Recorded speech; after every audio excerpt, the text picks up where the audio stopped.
kabig! So for today's video ay gagawa tayo ng 2-tiered cake para sa birthday ng aking nanay. So kung bago ka pa lang dito sa aking YouTube channel and hindi ka pa nakakapag-subscribe, click the subscribe button below and of course the notification bell para lagi kayong updated sa aking mga videos. So for today ay ayan, ipagagawa ko nga ng cake itong aking napakagandang nanay or lola. So siya yung nanay ng aking papa. So actually itong cake na ito is last April 2 ko pa ginawa and yung birthday ni nanay is April 3.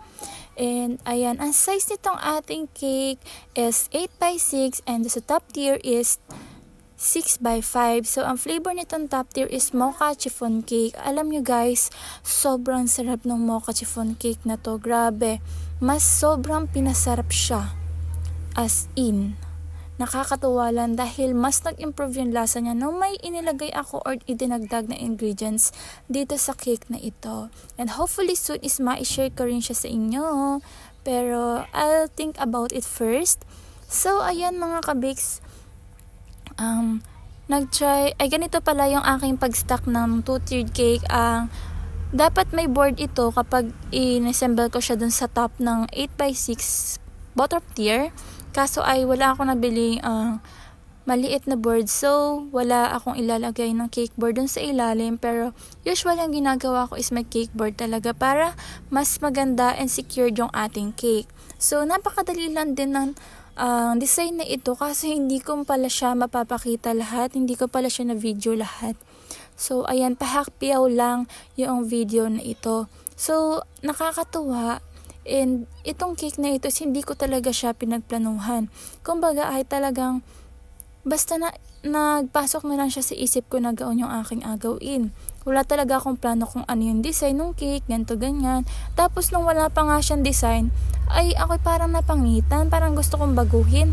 Kasi nga ito ay ang ating bottom tier ay ang kulay ay yellow gold. So para ma-achieve yan is nang pinagsama ko yung yellow na Chef Master Gel food color and naglagay rin ako ng kaunting orange na food color. So kung medyo brownish naman yung gusto nyo is lagyan nyo siya pa ng back eye brown food color ng Chef Master Gel.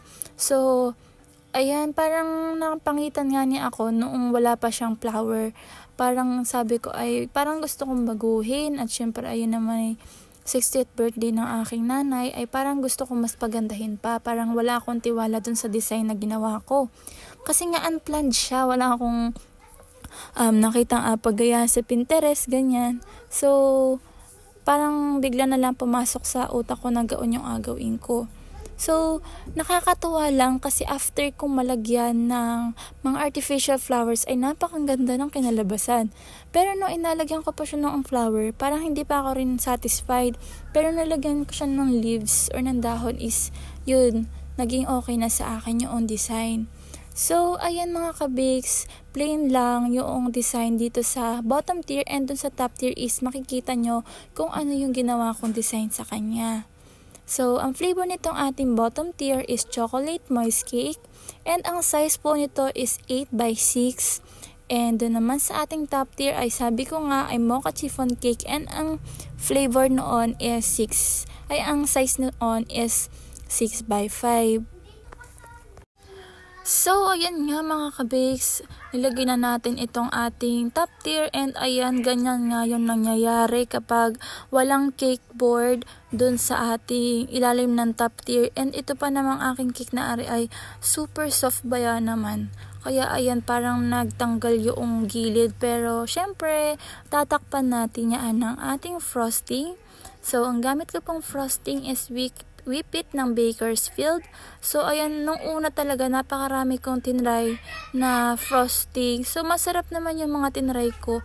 Kaso, talagang hindi stable yung iba. Meron pang naranasan ko yung natunawan ng cupcakes.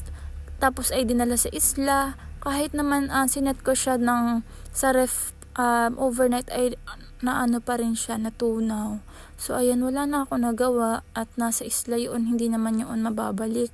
So, buti na lang mabait yung ating client and ayun. Tapos, ganari ang aking ginawa din sa top tier. So, gumamit ako ng small spatula, tapos dinampi-dampi ko laang para mangyari or magawa ko yung ganyan design. So, ayan, ganyan lang yung design yan. Kaya nga sabi ko sa inyo kanina ay parang hindi ako nagandahan noong wala pa siyang artificial flowers. Pero, ayun, makikita ninyo mamaya, hindi ko na mapapakita kung paano ko nilagay yung mga flowers. Pero, ipapakita ko sa inyo yung result nitong ating cake after malagyan ng artificial flowers. And, ayun, syempre, nag-cut lang din tayo ng number na gold. So, 60th birthday na ni nanay. So, ayan, ito na po yung ating 2-tiered cake. So, happy 60th birthday, nanay. So, 70 na pala. Sorry po. So, happy 70th birthday, nanay. Pinabata pa kita.